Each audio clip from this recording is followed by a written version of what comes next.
Salut, ici Francis Letourneau, j'espère que tu es en pleine forme. Bienvenue sur notre podcast d'un sentier à l'autre où on parle d'équilibre de vie. Et sur ce, je te souhaite un magnifique épisode.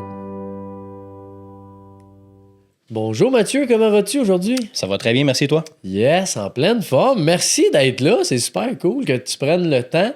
L'entrepreneur, c'est bien occupé, mais merci de prendre le temps de venir échanger ensemble aujourd'hui. Ben, ça fait plaisir. Écoute, c'est une première pour moi. On verra bien ce que ça donne. Je vais essayer d'être sage. Oui, c'est ça, dis pas trop de niaiseries, là.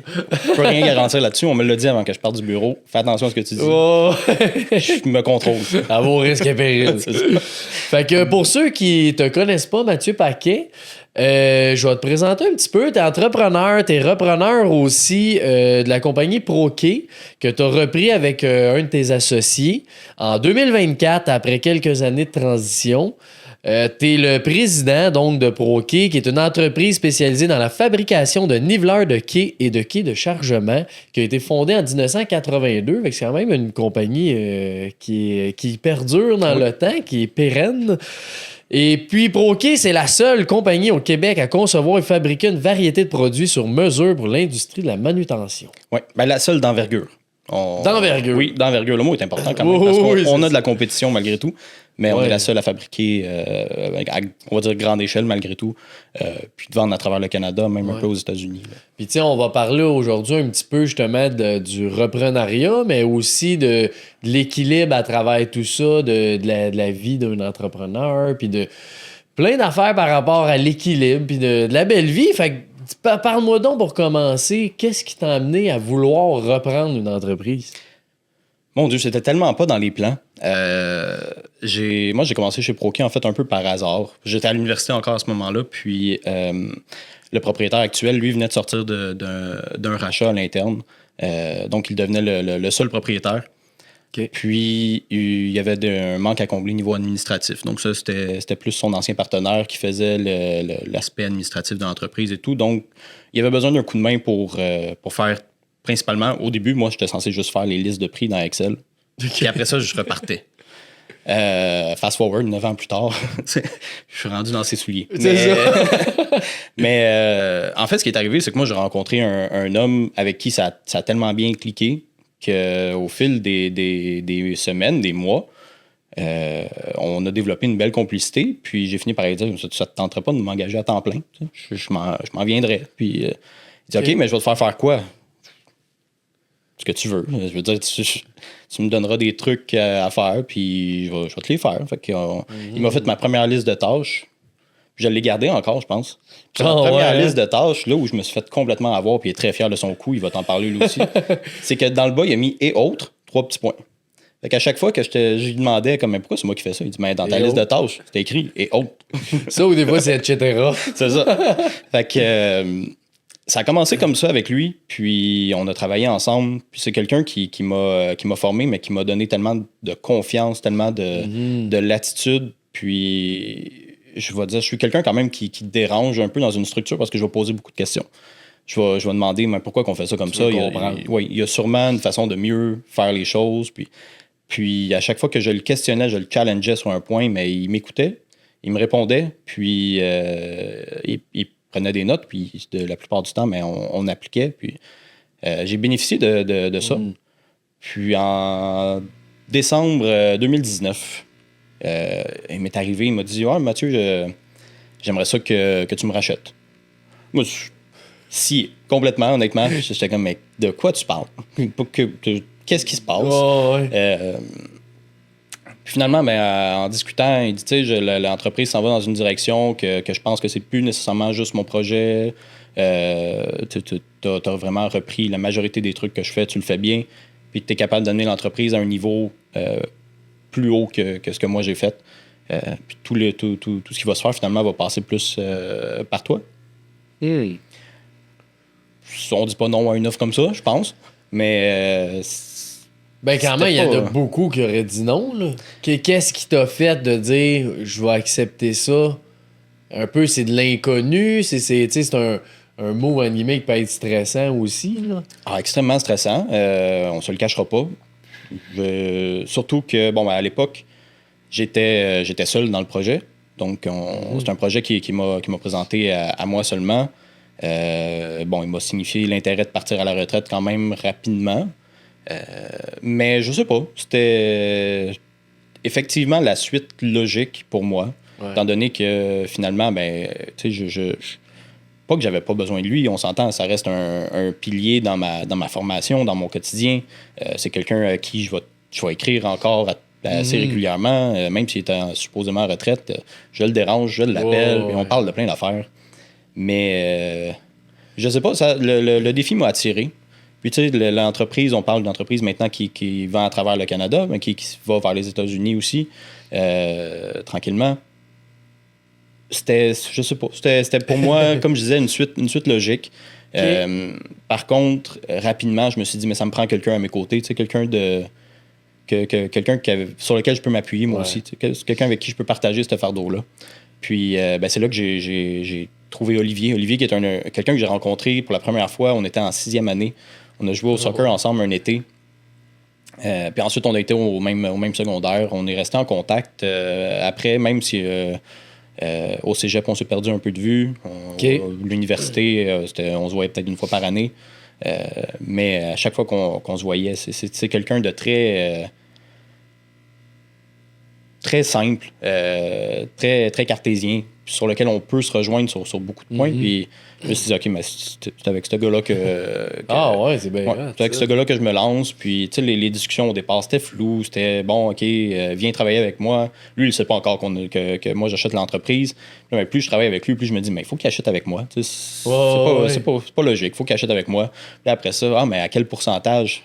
Mais je ne sais pas, quel pourcentage. Comment tu veux que je mette un pourcentage sur ce que lui apporte dans l'entreprise? Fait qu'on a juste fini par faire comme 50-50, puis c'est tout. Là. Mais c'est beau ça de voir de la simplicité aussi en affaires des fois parce que il y a bien des choses que c'est facile de se compliquer la vie. Puis là, tu peux avoir plein d'avocats puis tout ça, puis ça dure des années, puis qu'au final, tu t'entends pas nécessairement mieux que nous, on marche quand même souvent comme ça à l'interne, là, de voir c'est quoi que tu veux, c'est quoi je veux, comment on peut s'entendre, qu'on est d'accord sur quelque chose, puis ça a toujours bien fonctionné. Ben, pour moi, l'essentiel dans tout ça, c'est que je suis capable de me chicaner avec Olivier. Je vais être capable vraiment, là, tu sais, on va se pogner, là, tu sais, puis on dit souvent, en plus, on va se pogner.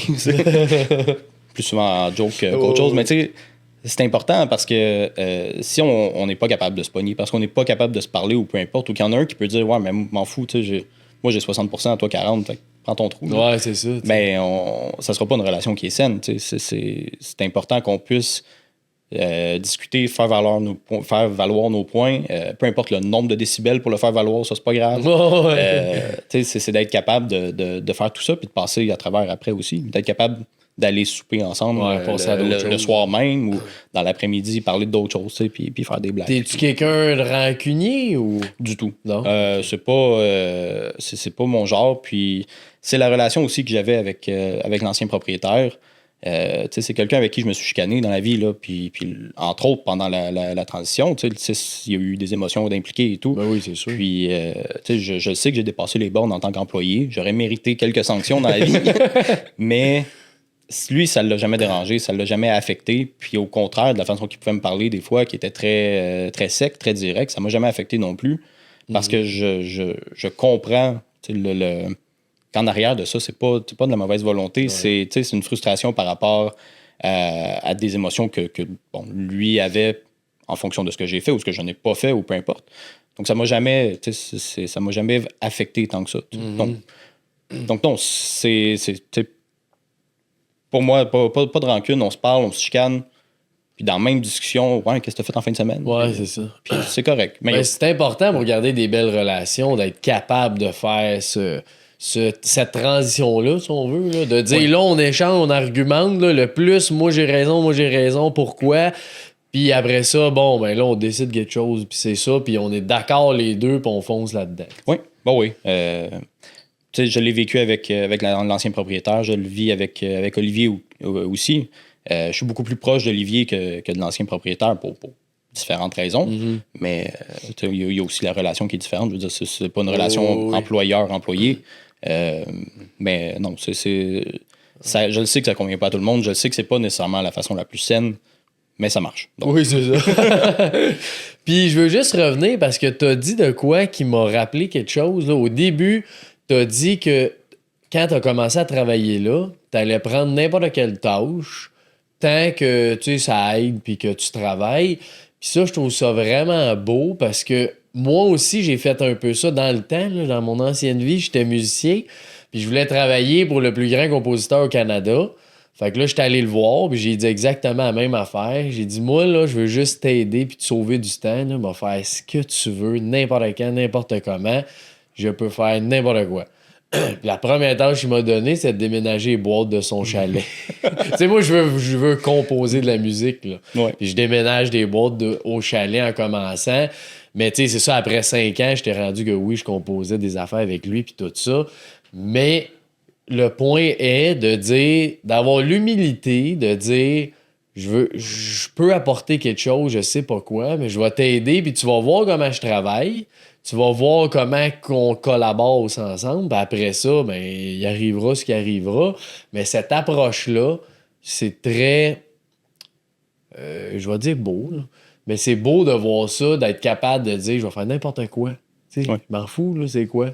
Je veux juste aider. Mais, tu sais, je vais dire, là-dessus, il a profité quand même de l'opportunité de trouver quelqu'un, mais de l'exploiter de la bonne façon aussi en fonction de ses faiblesses à lui. Parce que moi, je sortais d'un stage en bureau de circonscription avec un attaché politique. Puis cet attaché politique-là, malheureusement, à qui je parle plus régulièrement, mais était une personne... toutes les solutions. T'as n'importe quel problème, elle a 10 solutions. Elle te les amène toutes, puis elle te force à déconstruire ton problème pour trouver une solution différente pour chaque aspect de ton problème. Puis j'ai beaucoup appris d'elle. Elle a quand même forgé ma façon de voir les choses, puis de justement m'attaquer à des situations. OK. Puis quand je suis arrivé chez Proké, mais c'est ça que j'ai répliqué un peu. Puis c'est un peu ridicule, mais un de mes premiers mandats, ça a été le changement du compteur d'eau dans bâtisse. Mais c'était quand même compliqué parce que ça impliquait la ville. Donc, il a fallu. C'est pas long, c'est compliqué. Il a fallu faire appel à l'architecte, les plans, faire approuver tout le matériel, coordonner tout ça. Puis, mais j'ai aucune idée dans quoi je m'embarque. Là. J'ai jamais fait ça, moi. Mais bon, regarde, on prend ce que la ville exige, étape par étape, on essaie de trouver le plombier, l'architecte, les faire approuver les plans. Puis, mais lui, pendant que moi je faisais ça, mais lui, il le faisait pas. Puis lui, il pouvait faire des ventes, s'occuper de l'entreprise. Puis, non, ça a été un bon fit. Puis il a compris justement que quand il y a quelque chose, bon, ben, on le prend, on le drop sur le bureau à Mathieu, puis on passe à autre chose. Puis Mathieu va nous faire signer les papiers quand c'est le temps. Puis c'est quoi que tu as appris de la déconstruction du problème? Là, quand tu dis c'est quoi pour toi quand tu as un problème? Qu'est-ce que tu fais? Règle générale, moi, je vais le déconstruire en plusieurs sous-problèmes, si on veut. Tu sais, le problème bon, il y a un effet. Juste se fermer une petite seconde. C'est toi, ça? Non. Non. Non, le mien, il est là, en dessous de mes clés. Oui. On a un nouveau téléphone. Non. Petit téléphone. Je vais te laisser ici. Bon, tu peux continuer, mon frère. Sur en audio, il y a un téléphone qui a sonné, je sais pas c'était à qui. On va continuer. Bon, donc ça, je déconstruis le problème. Le problème a un effet, il y a une cause, mais il y a aussi en amont. Tu sais. Le problème est arrivé bon, pour certaines raisons. Qu'est-ce qui a amené ce problème-là? Pourquoi qu'on fait cette erreur-là? L'erreur est on va dire le problème en soi, mais il y a une série d'événements qui mènent à cette erreur-là. Donc, on va essayer de voir où est-ce qu'on peut travailler en amont, où est-ce qu'on peut travailler ensuite pour corriger cette erreur-là, puis essayer de diminuer les impacts de l'erreur. Donc, après ça peut être une erreur, ça peut être une chicane, ça peut être n'importe quoi, des conflits entre employés. Ça se gère un peu de la même façon. Tu sais, Puis quand tu le fais comme ça aussi, c'est quand même, entre guillemets, pas que c'est facile, mais tous les problèmes, c'est ça que pareil il faut faire. Oui, tu sais, pense aussi que quelque chose qu'on a développé beaucoup, Olivier et moi, c'est qu'on va chercher nos ressources ailleurs. Là. On va chercher de l'aide. Puis là, mais si ton erreur, la série d'événements qui mènent à ton erreur, bon, mais tu penses que telle personne peut t'aider, ben, tu l'appelles, tu jases avec. Puis bon, mais pour gérer l'erreur en tant que telle, est-ce que c'est quelqu'un d'autre? Ben, peut-être. Donc, on va impliquer d'autres personnes dans cette discussion-là, puis les conséquences de l'erreur, finalement. Mais est-ce que quelqu'un d'autre peut venir nous aider de ce côté-là? Que ça soit encore là entre deux employés, est-ce qu'on va en impliquer un troisième qui peut agir à titre d'arbitre au quotidien? Que ça soit un problème, on va dire, avec la ville. Est-ce qu'on peut appeler Rémi de Protec pour nous aider, qui connaît ça un peu, les villes, puis tout. Donc, on n'a pas peur de faire appel à des ressources externes. Ça aussi, c'est important. Oui. Tous nos aspects de vie, là, peu importe c'est quoi, là, d'être capable de demander de l'aide ou des conseils.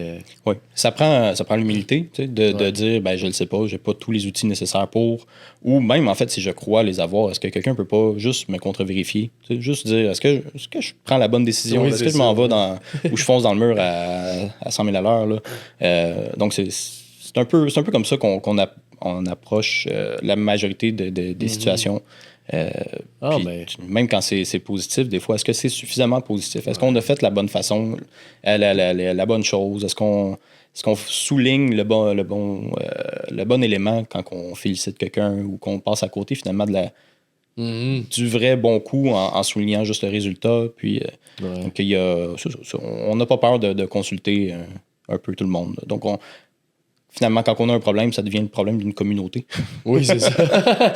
C'est beau, c'est ça qu'il faut. Puis je pense qu'aujourd'hui, on est dans cette ère-là aussi beaucoup plus de collaborer ensemble entre, peu importe si c'est professionnel, entrepreneur ou quoi que ce soit, là, de s'entraider comme on faisait dans le temps, là, ça la ferme. Là. Tout le monde s'aidait, voisins, voisines. Là, mais je pense qu'aujourd'hui, on retrouve ça tranquillement. Puis je trouve ça le fun que tu en parles aussi. Mais, tu sais, moi, ça m'a frappé dans mon presque 1 an maintenant de propriétaire d'entreprise, à quel point, là, je peux juste parler pour la Rive-Sud, mais à quel point la communauté d'affaires de la Rive-Sud est remplie de personnes qui sont prêtes à t'aider demain matin quand ça fait littéralement 1 heure que tu le connais. Oui, c'est ça. Rémi est un bon exemple. Pour moi, peut-être que pour lui, c'est une rencontre plus anodine, mais pour moi, c'est une rencontre qui nous a ouvert les yeux sur quand même bien des choses. Puis, il nous a, après, ensuite, il est venu passer peut-être 1 heure ou 2 chez Proké, regarder tout ce qu'on a. Il nous a monté un plan de match quand il sait très bien qu'à court terme, on pourra pas nécessairement, il ne retrouvera pas le temps qu'il a investi ou quoi que ce soit, mais juste à parler avec lui, je sais qu'il l'a fait juste pour aider, juste parce qu'il aime ça aider. Puis nous, c'est parce qu'entre guillemets, c'est le modèle d'affaires qu'on a, c'est que nous, on veut t'aider pour vrai. Puis après ça, même que tu aies besoin d'aide, tu vas probablement penser à nous parce qu'on t'a aidé sincèrement. Puis ça arrive que là, le client, finalement, il fait d'autres choses, puis c'est pas grave. Là, on t'aura aidé comme on t'a aidé, puis tant mieux. T'sais. Fait que mais c'est vrai que c'est le fun d'avoir cet échange-là ensemble sans sentir... T'sais, on n'essaie pas de dire hey, Mathieu, veux ta job, veux faire ça vite. Là, tu devrais faire ça vite parce que t'as pas le choix. Puis tout ça. On pourrait presser de même, mais c'est pas le modèle qu'on a. Fait que, puis je pense pas non plus, toi aussi, t'es pas un individu comme ça. Fait que c'est pour ça qu'on collabore bien. Non, effectivement, déjà en partant, je m'occupe pas beaucoup des ventes. C'est plus Olivier qui est de ce côté-là. Mais non, on est une entreprise un peu dans le même genre. On aime ça faire les choses simples. On aime ça faire de la business sur plusieurs années avec les mêmes clients. On veut pas être un pit stop finalement. On veut bâtir quelque chose, puis on réussit. On a des très belles relations. On a un client à Drummondville avec qui on collabore régulièrement pour toutes sortes de projets, mais avec qui aussi on va juste aller dîner pour le fun. On en a un à Toronto. Olivier va passer une des fins de semaine dans la famille là-bas avec eux. Donc, nous, on travaille à bâtir des relations à long terme. On veut des clients avec qui on va travailler pendant plusieurs années. On va se connaître, on va s'entraider. Puis, C'est ça cool, c'est ça qu'on trouve le fun. tu sais. Ben oui, clairement. C'est comme l'intérêt pour nous d'être en affaires, c'est ça. C'est ça, ben oui, c'est de trouver un sens dans l'entreprise aussi. Là. Puis ça a été quoi ton plus gros stress de ce rachat-là? Ben, il y a toujours le syndrome de l'imposteur. Tu te dis, mais pourquoi moi? Je suis pas mieux qu'un autre. Je suis probablement pas meilleur qu'un autre. Probablement vraiment moins qualifié que bien des autres. Je pense que ça a été ça. Tu sais, ça a été... c'est une grosse marque de confiance pour moi qu'il se soit levé un matin et se dise, OK, c'est sûrement pas de même que ça s'est passé. Non, mais... Il a décidé, Mathieu va reprendre la business. Puis, tu sais, dans sa tête, à lui, c'était simple, c'était ça. Puis, c'est quelqu'un comme ça aussi. Tu sais, quand il prend une décision, c'est parce qu'il l'a analysé, il sait où c'est qu'il s'en va, il est très, très confiant. Moi, je me suis dit, tu sais, c'est la même réflexion que quand on a discuté du podcast. Est-ce que je vais être pertinent? Mais c'est un peu ça aussi. Est-ce que je vais être à la hauteur de finalement ce qu'on attend de moi? Est-ce que... Parce que oui, je suis capable de gérer des situations. Je suis capable de gérer toutes sortes de situations, aucun problème. Amenez-moi-en. Règle générale, ça me prend pas de cours. Je vais être capable de déconstruire et tout. Mais... là, je te dirais, justement, j'ai été vraiment scié de me faire proposer ça. Puis après ça, c'était comment je vais amener l'entreprise. Il faut que je prouve, finalement, qu'il y avait raison de faire cette transition-là. Puis, je pense que ça a été pas mal ça. Ça a été... Puis tu te sens encore comme ça aujourd'hui? Oui, là, je pense que c'est bien quand même d'avoir un doute. De douter, de ne pas tomber dans l'excès de confiance puis se dire mais oui, ça m'était dû ou peu importe. Je pense qu'il faut continuer à se questionner tout le temps. Pas trop, mais tout le temps. Ça, c'est toujours bon. C'est ça, de ne pas tomber dans l'aisance puis de dire OK, où est-ce que je peux amener l'entreprise encore un peu plus loin. Puis par contre, là, il y a la peur inverse qui embarque aussi. Parce que là, moi, je me demande quand est-ce que je vais être content de ce que j'ai fait. Quand est-ce que je vais dire OK, là, je suis satisfait. Là, j'ai prouvé que j'étais la bonne personne et tout. Pour moi, je le vois pas. C'est ça qui est dur. Tu peux ne jamais atteindre ça. Là. Parce que c'est mental. Cet accomplissement-là. Tu as une vision, mettons, 1 an, mais là, dans 6 mois, ton 1 an est rendu encore 1 an.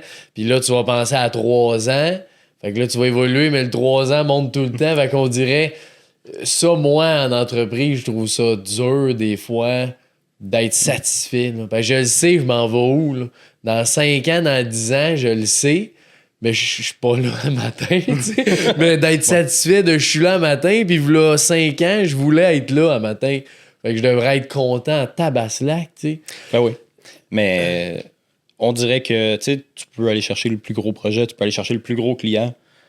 On se donne une tape dans le dos, puis on a coquille ou le prochain. Oui, c'est ça, mais... Tu sais, on a je pense qu'on fait quelque chose de bien. Si quelqu'un veut s'y opposer, juste me faire signe, s'il vous plaît. Dites-le en commentaire. C'est de la merde. Ne pas en commentaire, message privé au moins. OK, ouais. C'est plus sage. Mais j'ose espérer qu'on fait quelque chose de bien puis qu'on sait s'entourer des bonnes personnes justement pour amener l'entreprise plus loin. Mais peut-être qu'on prend pas assez le temps de se le dire puis justement, là, de dire que bon, on a accompli ça. C'est bien. Là, on va fêter nos 1 an officiellement en mars. Ça risque d'être un souper, puis on passe au lendemain. Oui, là, ça, puis, next, prochain problème. Donc, c'est ça. Fait que maintenant, le stress est un peu de quand est-ce qu'on va peut-être changer notre vision, puis arrêter de se dire que, bon, ben, on était peut-être pas qu'on n'était pas les bonnes personnes, mais qu'on a besoin encore de prouver qu'on était les bonnes personnes. Ça, Puis t'as-tu ce même... c'est pas un problème, là, mais t'as-tu ce sentiment-là aussi personnellement, de la satisfaction? Je dirais que oui. Je suis quelqu'un quand même qui met des attentes, des attentes assez élevées. C'est sûr que j'ai on va dire une relation un peu malsaine avec le travail, parce que pour moi, bon, c'est une bonne façon quand même de... Pour pas que ça prend un gros morceau de ma vie, on s'entend, mais c'est une bonne façon pour moi de m'exprimer, mon travail. C'est là-dedans que j'ai l'impression de m'accomplir un peu plus. Puis c'est pas dans dans mon quotidien hors travail Ouais, nécessairement c'est ça, que je retrouve il n'y a pas assez de défis ou il n'y a pas.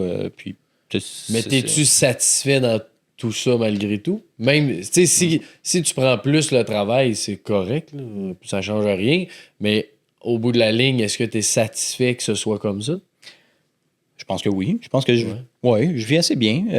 Tu sais, je dépense dans les trucs qui m'intéressent. C'est là-dedans que, tu sais, j'aime bien manger, j'aime bien boire, puis, tu sais, je dépense mon argent là-dedans, puis je suis content. Puis, Ouais, tu sais, après ça, mais je retourne travailler, puis je rencontre plein de personnes. Puis au final, oui, on va dire le travail est une chose, mais la quantité de personnes qu'on a rencontrées au courant des 2 dernières années, c'est des gens avec qui maintenant on a une relation à l'extérieur du travail aussi. Tu sais, des gens qui étaient impliqués dans la transaction, mais avec qui on a tellement échangé, on a tellement partagé que on continue à s'appeler, à aller luncher ou peu importe. Ouais, c'est ça. Donc, je dirais que le niveau professionnel, finalement, déborde sur le personnel, puis on peut... on en bénéficie aussi sur le côté. Là. Ben, c'est ça. Au bout de la ligne, c'est juste ça l'important. C'est que peu importe le temps qu'on met n'importe où. Parce que souvent, je parle d'équilibre dans le podcast, de justement, on a plein de sphères. Là. Il y a les finances, là, il y a la carrière, la santé, la vitalité, le plaisir, le bonheur. Peu importe c'est quoi, t'es jamais équilibré. Là. Oh, c'est impossible. Fait que sois satisfait de ce que t'es, puis probablement des choses que tu vas améliorer, améliore-les, mais ça fait comme l'entreprise. Même que t'as amélioré ce que tu voulais améliorer, il y a d'autres choses que tu vas vouloir améliorer. Ah, très certainement. Fait que c'est comme infini, ça. Ouais. Oh, oui, mais tu sais, je suis assez simple dans mes besoins hors travail, si on veut. Tu sais, comme je disais, bon, j'aime bien manger, j'aime bien boire, j'aime être avec mes amis. Sinon, je vais écouter de la musique. Puis, tu sais, c'est là-dedans que je vais me retrouver. Tu sais, j'ai passé longtemps dans mon condo. J'avais pas de divan, j'avais pas le câble, j'avais même pas Netflix. Fait que j'écoutais YouTube, puis à table à manger.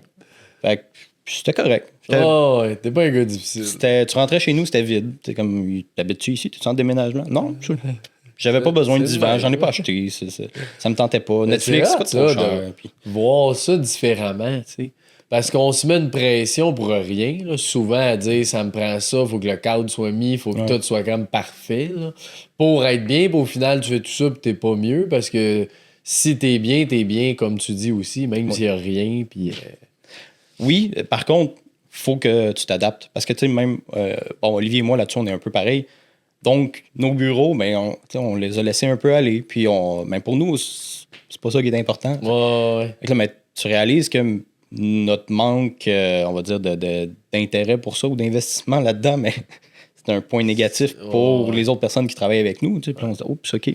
Pour l'image, pour les employés, ceux qui viennent voir l'entrepôt, l'usine. Ou, donc, il a fallu qu'on fasse un petit effort là-dessus. Mais on ben, c'est correct quand t'es conscient de ça. C'est juste ça a juste peut-être été un petit peu trop long. Mais des apprentissages. Oui. Puis ça serait quoi la plus grande leçon que t'as appris à travers ça? Jusqu'à aujourd'hui. C'est la force du réseau. Là, c'est une citation d'ailleurs de Sally. Puis on va y envoyer le podcast ensuite à Sally. Mais c'est elle qui nous a dit la force du réseau. Puis c'est quelque chose qui résonne depuis. Même si on en avait déjà conscience avant, notre réseau nous rend juste beaucoup plus fort, beaucoup plus...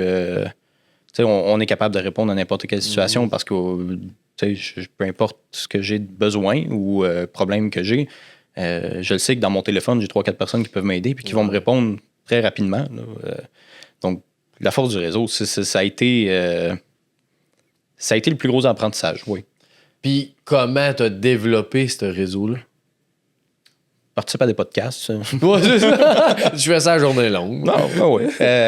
Non, mais... tu sais, je pense qu'on fait rien en particulier, rien de précis nécessairement.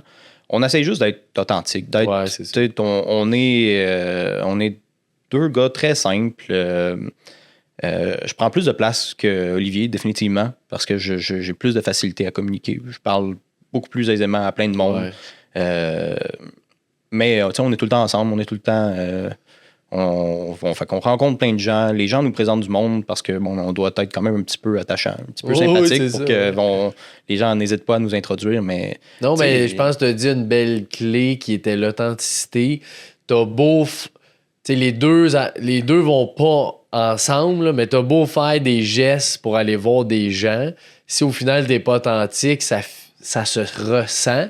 Même s'ils savent plus ou moins, il y a une énergie, il y a quelque chose qui est là, que je suis pas trop sûr avec lui, qu'est-ce qui se passe. Mais... Puis au contraire, si t'es authentique, mais tu fais pas de gestes de développement, de guillemets, de relation, ben c'est un peu ce que tu dis, les gens, au final, veulent t'aider. Tu sais, comme on s'était pas rencontrés, mais je t'ai parlé, j'ai senti tout de suite en te parlant. Et je sentais un fit avec toi, je sens que ce gars, puis là, je le sais que c'est l'authenticité, là. Mais c'est ça que j'ai senti au téléphone, c'est dur. Mais on s'est parlé 5-6 minutes, pas plus que ça, mais c'est assez pour avoir cette impression-là qu'il y a une belle échange, qu'il y a quelque chose de le fun à avoir. Fait que cette clé-là d'être authentique, c'est dur, hein, être authentique. Je dirais que non, j'ai pas de difficulté. Pas dur parce que t'es authentique. Ben, tu sais, honnêtement, je vais dire beaucoup de choses qui me passent par la tête. Puis ça me dérangera pas de faire des blagues, puis tout. Puis, moi, tu m'installes depuis une bonne dizaine d'années, sinon plus. Je soupe avec un ami quasiment toutes les semaines. Puis souvent, on se ramasse juste assis au bar à manger. Puis là, quelqu'un s'assied à côté de moi, je vais commencer à jaser avec. Je vais me faire un nouvel ami. Puis sinon, ben, ça va être le monde qui passe autour. Puis j'ai aucun problème. T'as-tu toujours été comme ça? Non, mon primaire, je peux te mettre ma mère au téléphone si tu veux. Elle va dire à quel point c'était catastrophique. Hey, ça a l'air que j'allais pas à l'école comme une journée sur deux parce que j'étais trop gêné, je voulais pas sortir de la maison, je voulais rien faire. Ah ouais. Je changeais la moindre petite chose de ma routine, que c'était la crise, puis tu me sors pas d'ici. Puis ça a débloqué au secondaire, ça a donné droit à quelques problèmes aussi. J'ai commencé à m'obstiner avec le monde qu'il fallait pas, mais... Ouais. Tu sais, Puis, sais-tu c'est quoi qui a débloqué ça, ou c'est arrivé... Écoute, non. Je pourrais pas te dire, je sais pas. T'as pas c'est ça, un élément précis? Non, je pense que je me suis senti juste tranquillement plus à ma place. J'ai joué au soccer toute ma vie, ou presque. Là. Je pense que j'ai commencé à 7 ans. Donc, à quelque part, même quand je suis arrivé au secondaire, j'étais dans une nouvelle école complètement.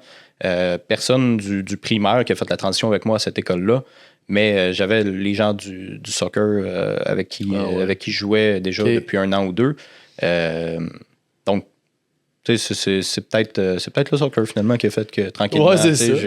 Mais au secondaire, j'ai commencé à être entraîneur aussi. J'ai participé à beaucoup d'événements à gauche, à droite là, pour le soccer. Puis c'est ça. J'ai commencé à m'exprimer avec les professeurs. Mauvaise idée. Pas s'exprimer avec les professeurs. Des fois, c'est pas toujours... Non, mais c'est ça. Faut pas les mettre en doute des fois. J'aime pas ça. Je suis au quoi. Mais non. Mais c'est bon ce que tu dis, parce que ça se peut pour vrai que ce soit le soccer, parce que quand t'as une passion, un intérêt, ou peu importe comment on appelle ça, ça t'amène à sortir de ta zone de confort, pareil, parce que t'aimes ça. Ouais. Fait que tu fais des choses que tu ferais peut-être pas normalement, mais vu que t'aimes assez ça pour le faire, ça te pousse à faire quelque chose. Fait que d'avoir un sport, c'est une belle chose pour ça. Ouais. Puis tu sais, dans un sport-études, tu joues au soccer avec tes amis une fois par jour pendant 2 heures. C'est pas dans un milieu compétitif ou quoi que ce soit. Tu sais, t'es pas en sélection contre... Non, c'est vrai. C'est pour gagner ta vie. C'est ça, c'est un cours. T'es dans un cours, c'est juste que tu joues au soccer à la place d'apprendre à conjuguer, mais... C'est quand même le fun.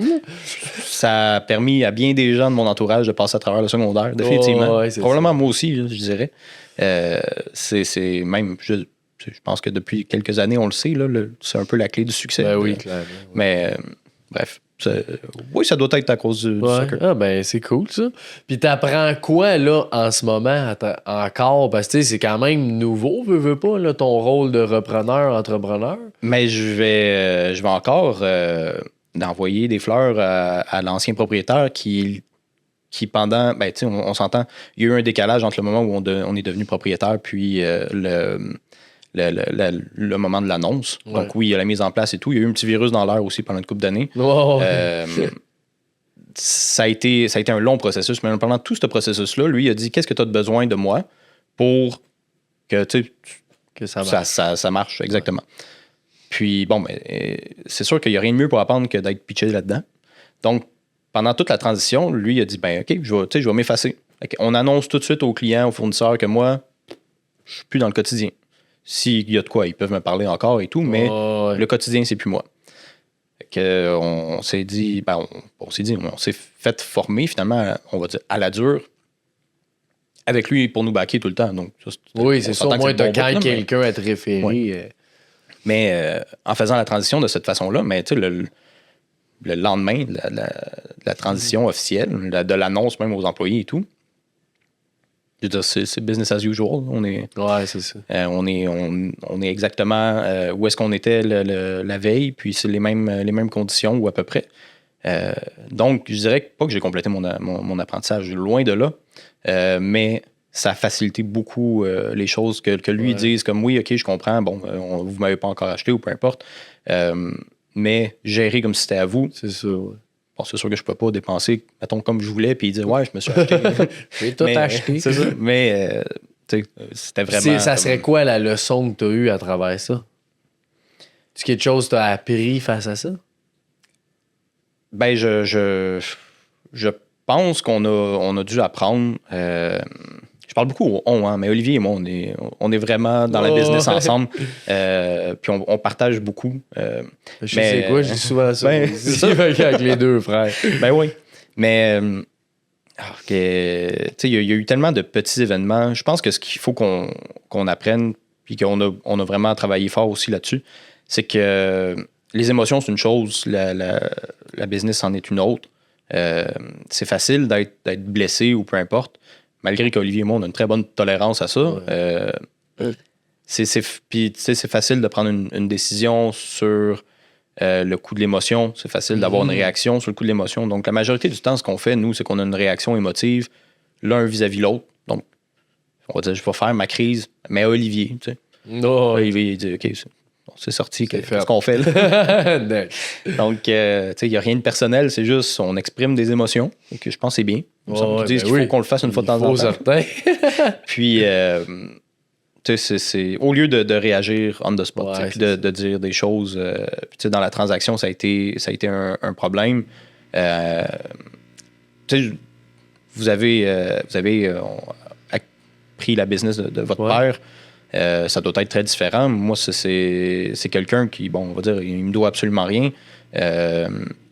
Mais du jour au lendemain, je me suis retrouvé assis quand même face à cette personne-là, dans une position, on va dire, ennemie.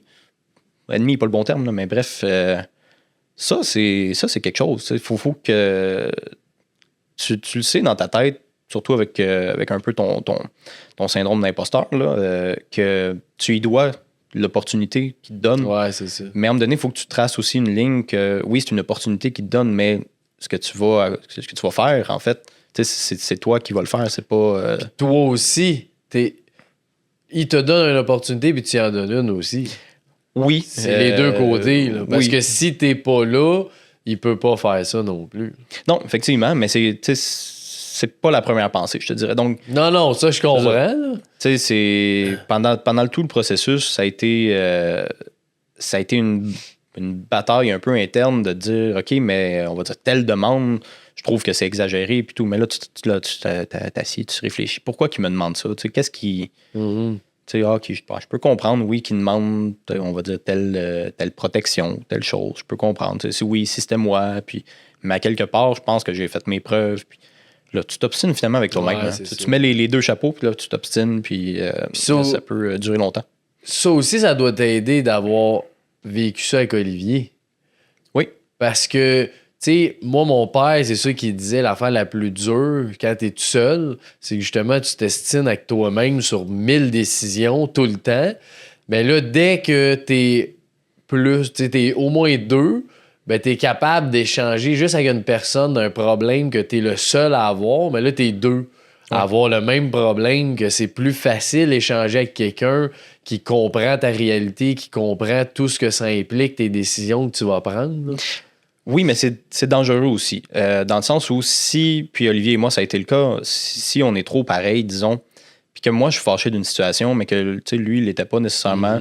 Mais là, moi, finalement, mon émotion va le contaminer, lui. Ouais.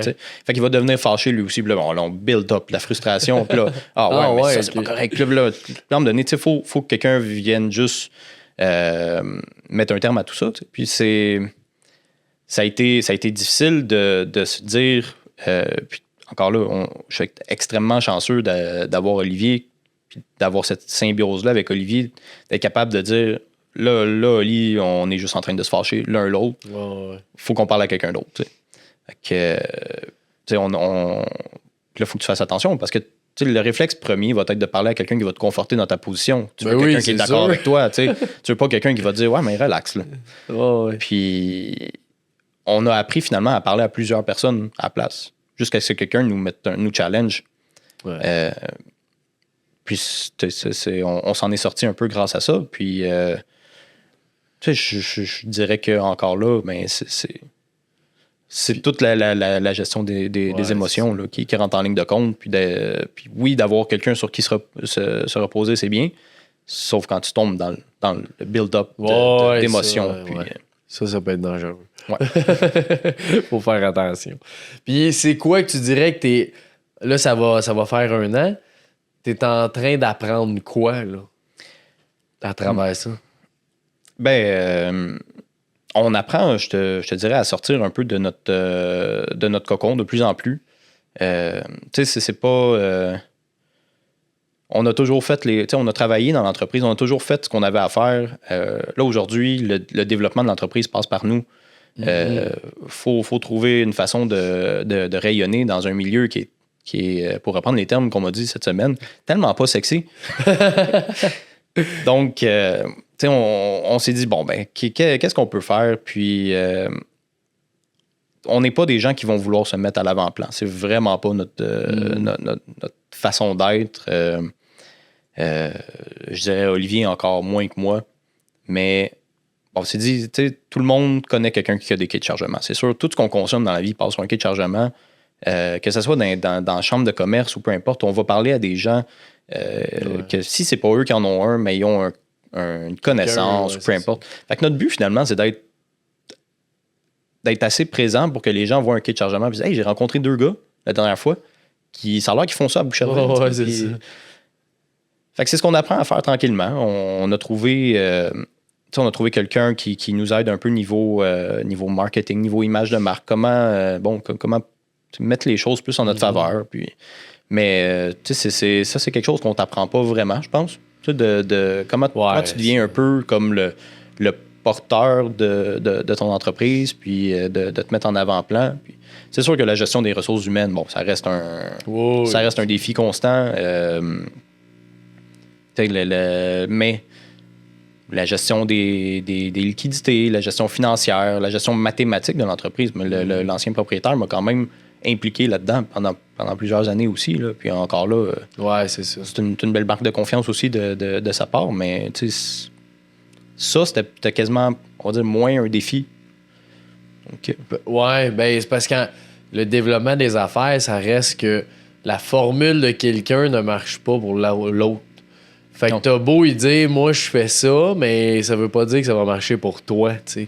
Non, c'est ça. Fait que c'est de trouver... Oui, il y a sûrement des idées qui fonctionnent de son côté pour toi, mais après ça, c'est quoi que toi, tu fais comme individu pour faire ça, tu sais, comme aller à un podcast. Comme aller à un podcast. Mettons. Jaser de kit de chargement. C'est ça. Mais le produit rend la tâche un peu plus difficile, honnêtement. Mettons qu'on avait développé une bière, là, j'aurais pu juste en amener une, dire Goody, tu l'aimes-tu? Oui, bon, parle-en à tes amis. Mais là, oui, mais une bière, il faut t'en vendre en tabaslac. Ouais. 100 000 fois plus que des kits de chargement. Ouais. Fait que plus c'est gros, plus c'est dur à vendre, mais moins t'en as besoin de vendre. Ouais, il faut quand même en vendre un bon volume. Mais là, en fait, c'est aussi. Oui, là, on s'arrêtera pas. Aussi, on s'arrêtera pas là, on va en vendre partout. Là. On va conquérir le monde avec nos kits de chargement jaunes. Oui, c'est ça. Mais tu sais, pense comme ça avec la bière. Ouais. Hey, et pour que t'ailles aux États-Unis livrer de la bière, là, c'est Molson. Là. Ouais. Même eux, Molson, pas sûr qu'ils s'en vont aux US.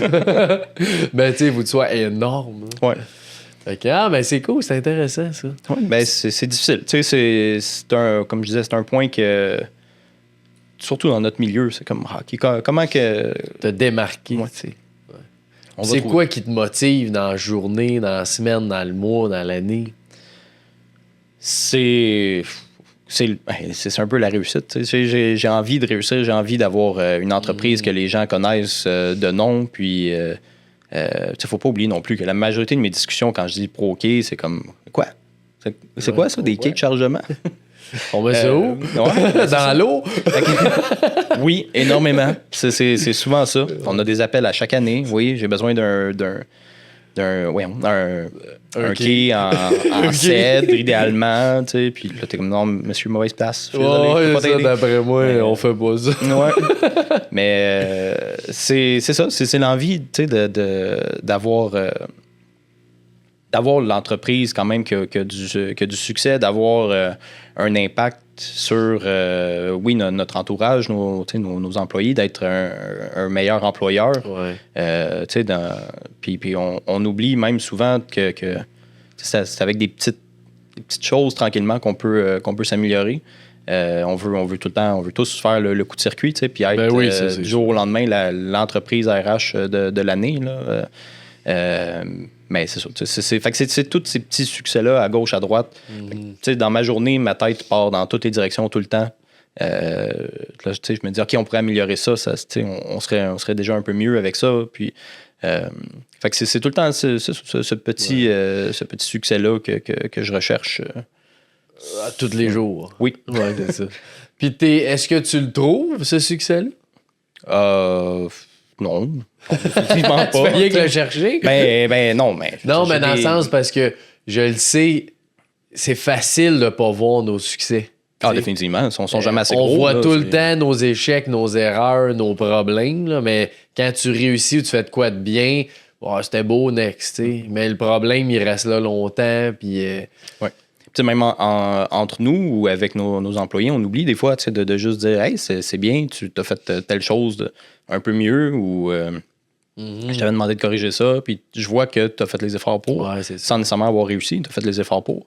Puis même encore pire, je te dirais, entre Olivier et moi, on oublie des fois de juste... Olivier peut avoir réussi à gérer une situation qui était difficile de façon A1, puis j'oublie de dire comme hey, bien fait. Ouais, mais c'est drôle, tu dis ça. Moi, j'ai l'impression que c'est l'affaire la plus dure, c'est entre nous. Parce que entre nous, on dirait que tu dois bien le gérer. Fait que quand tu le gères bien, t'en parles pas. Mais quand il est mal géré, là, on se le dit. Ouais. Mais c'est dur de penser à dire à l'autre, coprésident, hey, ça, t'as géré ça comme un champion solide. Ouais. Il faudrait le faire. Là. Ben, il faut très certainement, parce que je le sais qu'Olivier le fera pas lui-même de toute façon. Oui, c'est ça. Là-dessus, on est pas mal pareil. Mais tu sais, puis c'est encore plus, selon moi, c'est encore plus difficile. Vous êtes 3 frères. Ça doit être encore plus... je sais pas. Vous devez vous prendre plus pour acquis encore. Ben oui, c'est Parce sûr. que vous avez le même nom. Ouais, c'est ça. Il pourra pas demain changer de nom puis te renier ou quoi que ce soit. Ben, ce serait plus difficile. Ouais, il peut, là, mais... c'est ça. Ça serait surprenant. Ouais. Mais, tu sais, c'est une dynamique de collaboration en affaires que peu de gens comprennent. Tu sais, honnêtement, faut le vivre. Il y a tellement d'histoires d'horreur en plus. Parce qu'on entend très rarement les bons coups, mais il y a tellement d'histoires d'horreur, de mauvais partnership, de vol, d'arnaque, peu importe. Fait que, c'est important, je pense, qu'on se le dise, puis on oublie de le faire, mais ça ne change pas qu'à tous les jours, je vais chercher un petit succès, une amélioration. Faut que l'entreprise soit un peu mieux à toutes les fins de journée ou à peu près. Puis, oui, ça affecte mon moral si j'ai stagné ou j'ai juste réglé des problèmes toute la journée, mais je suis pas nécessairement content. C'est ça. Là, si ça fait 2-3 jours que je vois pas mes succès ou que je vois pas qu'on s'est amélioré ou qu'on n'a pas fait quelque chose que que je vois qui est une bonne étape pour nous. Mais non, ça peut devenir lourd dans mon cas à moi. Ouais, Puis, ben oui. il y a tout le temps quelqu'un qui t'attend quelque part pour te laisser tomber une tuile sur la tête. Là. Oh, La CNSST, Revenu Québec, Il y a toujours quelque il y a tout le chose, temps là. quelqu'un quelque part pour là, te quand dire, tu penses que c'est réglé, Ouais. une semaine ou 3 jours après, pause encore. un autre. Puis, c'est très, très difficile d'être en affaires au Québec. Je pense qu'ils nous mettent beaucoup de responsabilités sur les épaules. Puis c'est, on va dire, un système qui laisse place quand même à beaucoup de personnes mal intentionnées, malheureusement. Puis souvent, ça va être les entrepreneurs qui vont en payer le prix. Fait que, on se bat à travers tout ça, nous autres aussi, en tant que PME, malgré tout. Là, on n'est pas équipé pour gérer ça. Puis c'est de se rappeler qu'il y a des gens pour nous aider quelque part. Là. Ouais. Puis tu fais-tu des genres de gratitude, des choses comme ça? Ah, j'oublie de le faire, Ouais. définitivement. Je le sais qu'il faut qu'on le fasse. Puis on est tellement chanceux. On a une belle gang, honnêtement. On a des employés tellement dévoués. Tu sais, je pourrais pas demander mieux comme contremaître. C'est un exemple qu'Olivier aime beaucoup utiliser, c'est à quel point ils sont dévoués. Pendant la période où est-ce qu'il y avait la COVID et tout, on a dû se passer un peu de notre noyau, finalement. Ouais. Qui était malade, donc qui était isolé. Puis on fabrique des quais, tout, puis ça marche pas. Ça marche vraiment pas. Le quai fonctionne pas. On doit le livrer le lendemain, par exemple. On s'est entendu, il faut que ça parte le lendemain. Puis là, mais je suis au téléphone avec Jérémy, puis je dis, Jay, je sais pas. Comme, tu veux qu'on le fasse au téléphone ensemble? Il dit, il faut vraiment que ça parte demain. Là. Je dis, ouais. C'est beau, je vais rentrer ce soir pendant qu'il n'y aura plus personne à la shop avec Phil. Puis, fait que les deux, Phil et Jérémy, malades au bout, sont rentrés, je pense, de 7h à 1h ou 2h le matin, finir les quais. Reçois un message texte pendant la nuit. Les quais sont à telle place, sont prêts à partir. Wow. Puis là, tu rentres le lendemain, tes voix, puis t'es comme, mon Dieu, ils ont tout fait, ils ont tout réussi, ils ont tout désinfecté après. Ouais, c'est ça. Je dis, mais tu sais, on a ça, on a ces employés-là en or, puis on essaye le plus possible d'être reconnaissant, mais je sais pas si c'est la même chose pour vous. Souvent, les plus engagés, les plus présents, t'es oublies parce que tu finis encore là par les prendre pour acquis, oui. tu sais. Puis tu vas porter plus attention à ceux qui chialent parce qu'ils parlent plus fort, parce que tu veux essayer de les satisfaire. Ceux que t'entends tout le temps, puis qui sont pas contents. Ça, c'est un autre défi qu'on a eu, c'était de finir par dire comme, bon, regarde, si t'es pas content, puis que je pense pas avoir les outils pour te rendre content, à court, moyen, long terme, mais on est peut-être mieux de se serrer la main et de se souhaiter bonne chance. Puis je vais continuer à investir mon temps, mon énergie sur ceux qui me sont fidèles. Puis on a vraiment repensé notre équipe comme ça en se disant, mais on a des gars vraiment en or qui sont là pour nous aider, qui vont déplacer des montagnes pour nous aider. Mais on va. Ouais, puis ça, moi, il y a un truc que c'est Luc, là, mon père, qui nous avait donné un moment donné. C'est que peu importe que ce soit une gestion d'équipe, une entreprise, peu importe, c'est que tu classes ton 20% de meilleur. De ceux que tu sens qui sont le meilleur pour l'entreprise, peu importe les postes. Là. Fait que ça n'a pas rapport à plus t'es haut dans le poste, plus t'es haut. C'est pour l'entreprise globalement, c'est qui apporte le plus de valeur. Fait que tu mets ton 20%, 60% qui sont au milieu, puis les 20% en bas. Puis ça, c'est un peu ce que tu dis, c'est que ça te permet de dire, bon, ben ceux d'en haut, là, souvent, c'est eux qui chialent pas, qui font tout ce qu'il y a à faire, sont bons, ils sont toujours contents, puis...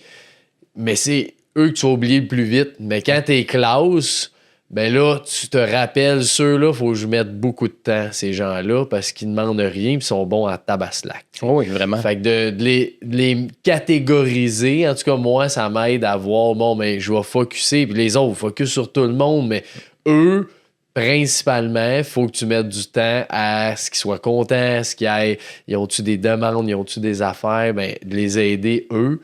Ça aide beaucoup à justement pas prendre lui qui parle le plus fort et qui chiale tout le temps. Puis c'est contagieux, là. Finalement, c'est des gens qui vont amener du positif autour d'eux puis qui vont aider, justement, on va dire le 60%, mais à aller dans la bonne direction. Ben oui. Parce que, tu sais, c'est pas nécessairement ceux qui parlent le plus fort, comme on disait, ils déplacent pas d'air ou quoi que ce soit, mais ils sont tout le temps là, sont tout le temps positifs, sont tout le temps contents. Ouais. Puis même quand ils ne sont pas contents, tu sais, ils ne traînent pas les autres vers le bas. Ouais, c'est ça.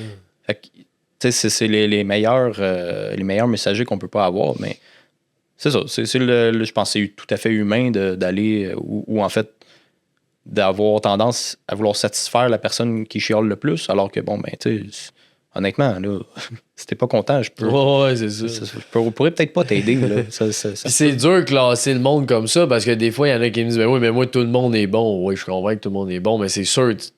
Une équipe de hockey, il y a un premier trio, un deuxième, un troisième, ils gagnent tous des millions, mais ils sont tous bons, là, mais il y en a des moins bons, des bons. Ouais, ils sont tous meilleurs que moi, c'est sûr. Oui, c'est ça, que moi aussi, mais c'est ça. Fait qu'il y a toujours moyen de placer. Mais on a révisé quand même notre façon de voir les choses, puis tu sais,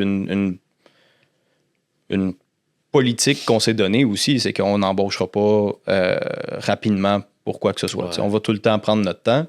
Puis si on a besoin de plus de main-d'œuvre, ben, on va se tourner vers notre noyau. Allez. On va leur dire, mais voulez-vous faire de l'overtime? Voulez-vous en faire plus? Ça vous intéresse-tu d'en faire plus? Nouvelle responsabilité. Ouais. Donc, on répond comme ça, nous, à une surcharge de travail. Puis on essaie d'être proche d'eux autres aussi, de prendre plus leur opinion en ligne de compte, c'est difficile, puis vous devez le vivre vous aussi, d'avoir des employés plus, on va dire, administration versus des employés plus de terrain.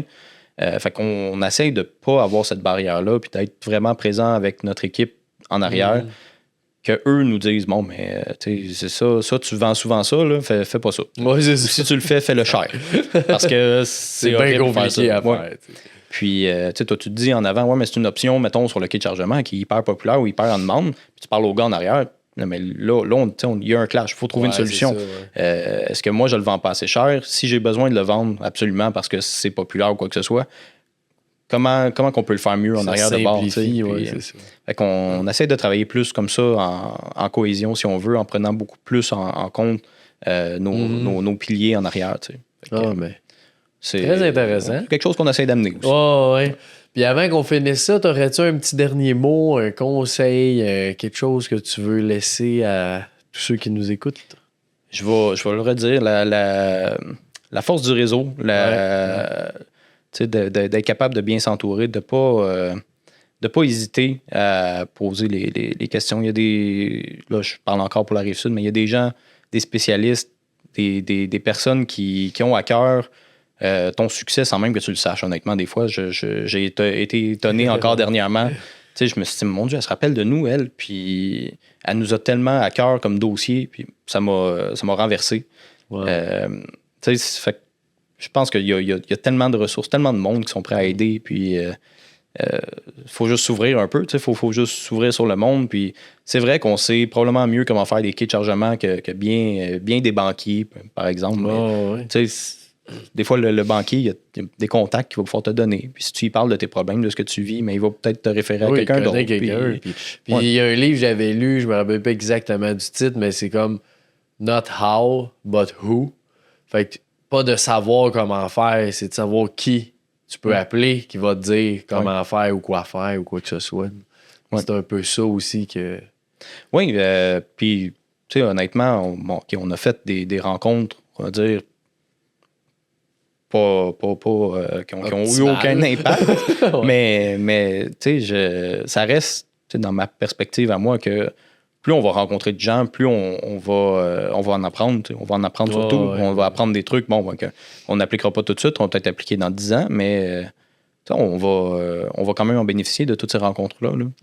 Donc, c'est notre souhait, mais je pense que tout le monde bénéficie quand même à s'ouvrir. Là. Puis, il y a beaucoup de monde qui sont prêts à aider, qui vont embarquer dans ton projet. Ben oui. Donc, non, ça vaut la peine. La force du réseau. La force du réseau. Bon. Faut juste faire attention, il faut donner le crédit à Sally. Bon. On va mettre un petit note, s'il vous plaît. Ben, merci, Mathieu. Je vais te remettre ton cadeau d'invité. J'ai un cadeau d'invité? Oh, ben oui. Des lettres bienveillantes. C'est des belles lettres qui, en gros, je distribue ça un peu partout, moi, ce que je vois, dans les épiceries, dans les Rona, dans un parc.